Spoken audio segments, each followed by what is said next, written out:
The way the job guarantee is designed, and I'm going to talk here specifically about the US and our proposal for the US, is definitely not a make-work program. If anything, it's totally voluntary. So the idea here is, if we understand MMT, you recognize that the federal government is the issuer of the currency, so it can finance the program. States and municipalities at the local level, they're users of the currency, so they're limited financially by the tax revenues they can raise. So the idea here is to have local nonprofit organizations, and there's hundreds of them with strong background and transparency and good work that they've been doing for decades. To have local nonprofit organizations act as the local agencies for the employer program, for the job guarantee program. So for example, you have food pantries, and you have organizations that deal with domestic violence and with environmental pollution, as with after-school programs for youth, and all kinds of organizations in every single town in the U.S.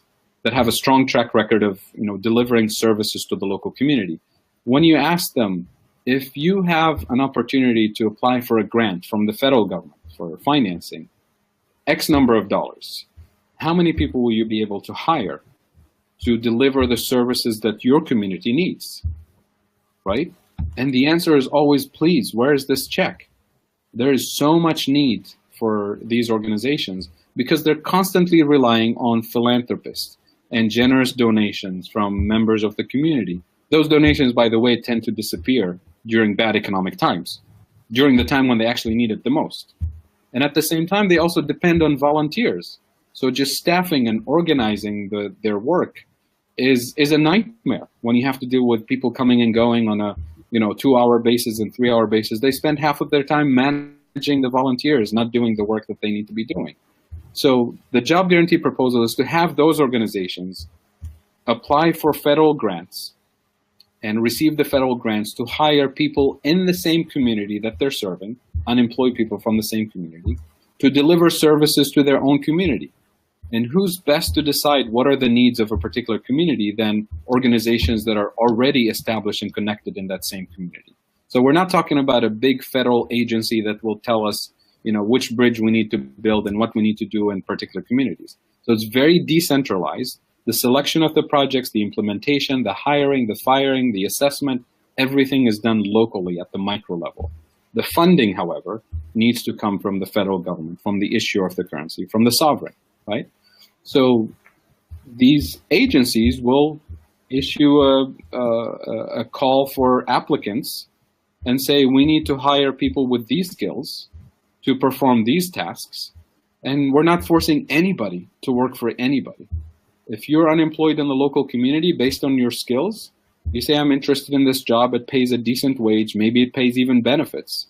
So the idea here is for these local organizations, for the job guarantee, to not compete with the private sector. We're not going to build factories and produce cars and airplanes. That's the job of the private sector.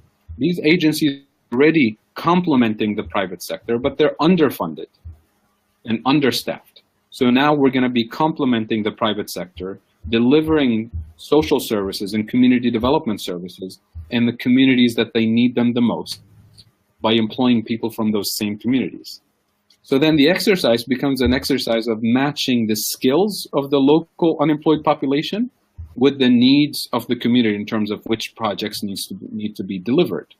And if there's a gap in those skills, we don't have to, close shop and go home and say we have a problem, this is not going to work. When we have a gap of skills, we train people on the job. I mean, this is what Minsky said. He said, take people as they are, where they are, and do on-the-job training. And that's the most empowering thing you can think of for a local community. In terms of pride, in terms of sense of belonging, in terms of civic engagement, the list goes on and on. So there's definitely no forcing people to work, right? And in terms of, even if you don't believe in the MMT story, right, straightforward, sound finance stuff, if you do the math, if you try to estimate how much this will actually cost, most people think this is going to be insanely expensive and whatever. When you look at the estimates of providing full employment, true full employment in the U.S., the most generous benefits package and wage package that you can think of is going to be less than 4% of GDP. And I'm talking insanely generous, right? When you look at the most reasonable estimates, it's 1% of GDP. So it's not even expensive, even from a conservative sound finance perspective, right? So the people who argue for, argue that the job guarantee is somehow socialism or somehow inconsistent with the principles of freedom and and all that stuff it's just people who don't know what we're talking about. They haven't read the stuff. They haven't listened to a full presentation of what the job guarantee is about, and that's unfortunate. I mean, if we as concerned citizens, regardless of political affiliation, are concerned about unemployment, are concerned about poverty, are concerned about all the negative consequences of unemployment, we should at least consider some of the alternative options, because whatever we've been doing, it hasn't been working. And I think everybody will agree on that.